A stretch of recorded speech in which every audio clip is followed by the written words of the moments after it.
Hello friend, வணக்கம். நான் நந்தினி.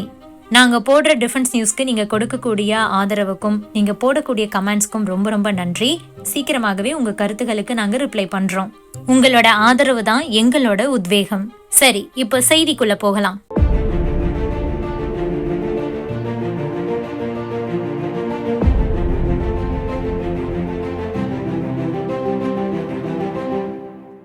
பட்டாதான் புத்தி வரும் அப்படின்னு சொல்லுவாங்கல்ல, அது பாகிஸ்தானுக்கு சரியா பொருந்தும். பொருளாதார வீழ்ச்சியால கடுமையா பாதிக்கப்பட்டிருக்கிற பாகிஸ்தான் இப்போ மனம் திறந்து இந்தியாவை பத்தி பேசியிருக்காங்க. அதே நேரத்துல காஷ்மீர் தொடர்பான பேச்சுவார்த்தைக்கு ஐக்கிய அரபு அமீரகம் தான் மத்தியஸ்தம் செய்யணும்னு அழைப்பு விடுத்திருக்கிற அவரு முறைப்படி பாகிஸ்தான் கிட்ட காஷ்மீரை ஒப்படைக்க வேண்டும்னு அடம் பிடிச்சிருக்காரு ஷஹபாஸ் ஷெரீப். துபாயை மையமா கொண்டு இயங்கக்கூடிய 𝗪𝗶𝗏𝗏 அப்படிங்கிற ஒரு டிவிக்கு ஷஹபாஸ் ஷெரீப் சமீபத்துல ஒரு இன்டர்வியூ கொடுத்திருந்தாரு. அதுல இந்தியாவோடு ஆழமான, நேர்மையான, அர்த்தமுள்ள பேச்சுவார்த்தையை நடத்துவதற்கு பாகிஸ்தான் விரும்புது. பிரதமர் நரேந்திர மோடி இதை அனுமதிக்கணும். இரண்டு நாடுகளுக்கும் இடையே பற்றி எரியக்கூடிய பிரச்சனைகளா இருக்கிற காஷ்மீர் உள்ளிட்ட பிரச்சனைகளுக்கு இதன் மூலமா தீர்வு காண முடியும். இதுதான் நான் இந்திய தலைமைக்கு விடுக்கக்கூடிய செய்தி.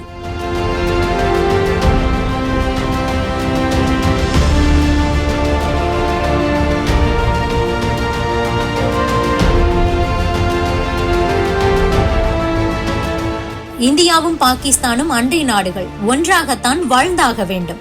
நாட்டுல எந்த அளவுக்கு அமைதி இருக்குதோ அந்த அளவுக்கு முன்னேற்றம் உருவாகும். இரண்டு நாடுகளும் சண்டை போட்டுக்கிட்டே இருந்தா நேரமும் பணமும் தான் வீணாகும்.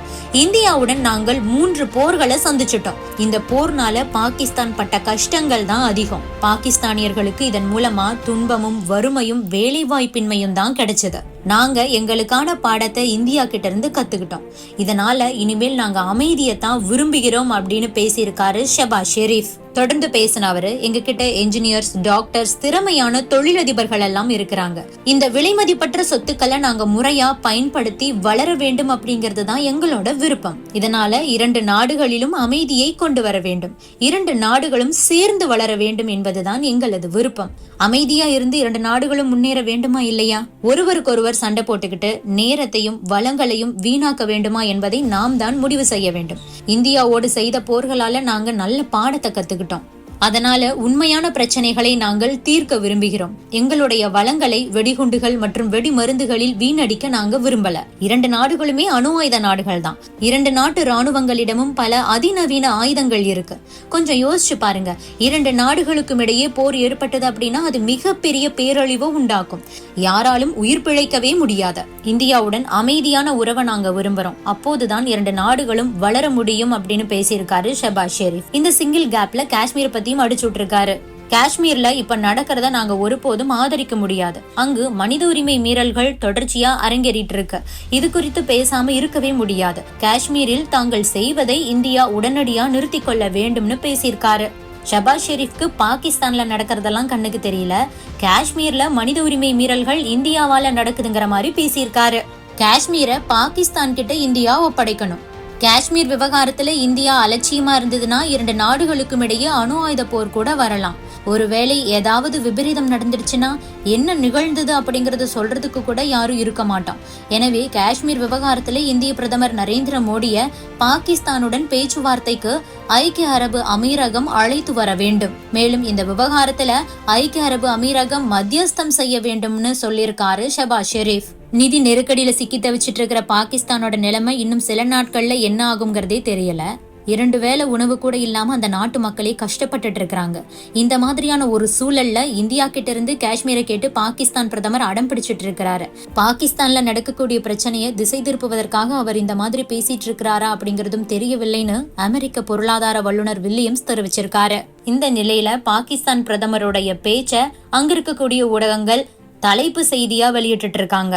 இந்தியாவோடு பாகிஸ்தான் மேற்கொண்ட போர்னால தற்போது பாகிஸ்தான் பாடம் கத்துக்கிட்டு இருக்கு அப்படிங்கறத பாகிஸ்தான் பிரதமரே பேசியிருக்காரு அப்படின்னு சொல்லிட்டு செய்தியா வெளியிட்டு இருக்காங்க.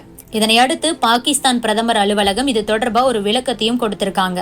இந்தியாவும் பாகிஸ்தானும் பேச்சுவார்த்தை மூலமா 2 தரப்பு பிரச்சனைகளுக்கும் தீர்வு காண வேண்டும் அப்படிங்கறத தான் பிரதமர் ஷஹபாஸ் ஷெரீப் தொடர்ந்து வலியுறுத்திட்டு இருக்காரு. முஸ்லிம்கள் பெரும்பான்மையா இருக்கிற காஷ்மீர்ல 2019 ஆண்டு ஆகஸ்ட் 5 மேற்கொள்ளப்பட்ட நடவடிக்கை திரும்ப பெறும் வரைக்கும் பேச்சுவார்த்தைக்கு வாய்ப்பில்லை அப்படின்னும் சொல்லப்பட்டிருக்கு. இரு நாடுகளுக்கும் இடையே பேச்சுவார்த்தை முக்கியம்தான் அப்படின்னாலும் கூட அதை வாபஸ் பெறும் வரைக்கும் பேச்சுவார்த்தைக்கு சாத்தியமில்லை அப்படின்னும் விளக்கம் கொடுக்கப்பட்டிருக்கு. ஜம்மு காஷ்மீர் மக்களுடைய விருப்பத்துக்கு ஏத்த மாதிரி நாம நடவடிக்கைகளை மேற்கொள்ள வேண்டும் அப்படின்னு சொல்லிட்டு பாகிஸ்தான் இப்போ சொல்லிட்டு இருக்காங்க. தற்போது பாகிஸ்தான் சட்டவிரோதமா ஆக்கிரமிச்சிருக்கிற 𝗪𝗏𝗪𝗏 மக்களே தற்போது இந்தியாவோட தான் இணைய விரும்புறாங்க அப்படிங்கறத பாகிஸ்தான் பிரதமர் எப்படி புரிஞ்சுக்கிறாரு அப்படிங்கிறது தான் இன்னும் தெரியாத ஒரு விஷயமா இருக்கு. இந்தியாவோடு நல்லுறவு வேண்டும், பேச்சுவார்த்தை நடத்த தயார், ஆனா ஒரு நிபந்தனை என்று சொல்லி இருக்கக்கூடிய பாகிஸ்தான் பற்றி இந்தியன் டிஃபென்ஸ் எக்ஸ்பர்ட்ஸ் என்ன சொல்றாங்க அப்படிங்கறத பற்றி பார்க்கலாம். That Pakistan's current Prime Minister, that's what it is, has now realized that having fought so many wars with India, they have not got anything. They've got a bad name. They lost territory in 71. They were divided into half. Then they lost so many lives, etc. 93,000 prisoners were taken. All those things, and then economically they have come down. There is unemployment. There is hunger. There is poverty, which has increased many folds. So they have now started realizing that fighting with India is not fruitful. In fact, co-prosperity and joint development should be the main aim. Very nicely said. It is a very good idea, and it had come earlier also to number of leaders, and including military personnel like General Bajwa. But question is, their radical elements, especially supported by religious radicalism, don't think like that. They have a problem between that. There is a tussle between that. In army circles also, there is a tussle between the radical religious mullahs and lot which think in terms of supporting the terrorist, and people like President Prime Minister. And even at one time, Imran Khan was also speaking the same language. It's not that it's a new thing. Now we have to find out whether this President Prime Minister has made this statement to please some lobby somewhere, or he's made a genuine statement. That only time will tell, not a very long time. Within 2 months and all, you'll come to know how much he means, what does he mean, and how much of water he stands in. See, Pakistan is going through a crisis, and a major crisis. It's an existential crisis where there is a serious economic crunch. There is a political turbulence. TTP is rising. And I think political leadership in Pakistan for some time has realized this, that the only salvation for Pakistan lies in good relations with India. Because other South Asian countries are growing by hitching their bandwagon onto India, which is growing. And so Pakistan, if it has to grow, it has to hitch its bandwagon onto India. And I think that realization has been there earlier. Asif Ali Zardari, Nawaz Sharif, they've all made statements which have talked of peace. Unfortunately, in Pakistan's case, foreign policy decisions and security decisions are not taken by the political leadership. Military, Pakistan's army and 𝗖𝗵 have the sole prerogative to decide Pakistan's relations with India and its security policy. And to that extent, one really doesn't know what will happen after this statement, because this statement indicates two things.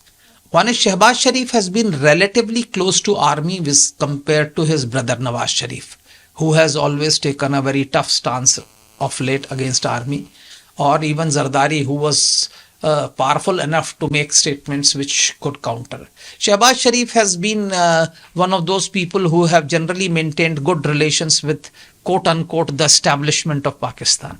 So Shehbaz Sharif's statement shows two things. That one, probably he's coming of his own. As a Prime Minister, he's now asserting himself and trying to find a solution for the problems which are facing Pakistan.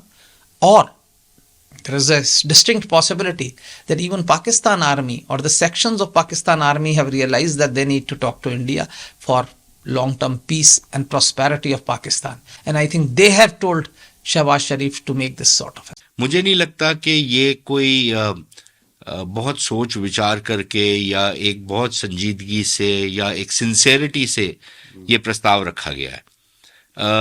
ये मेरे ख्याल इनके ऊपर कुछ दबाव भी है कि आप अपने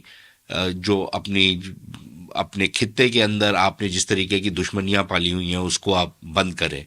लेकिन ये करना नहीं चाहते, क्योंकि अगर ये सचमुच संजीदा होते भारत के साथ रिश्ते बेहतर करने में, तो फिर जिस तरीके की इन्होंने शर्तें लगाई हैं अपनी इंटरव्यू में, ये वो ना लगाते।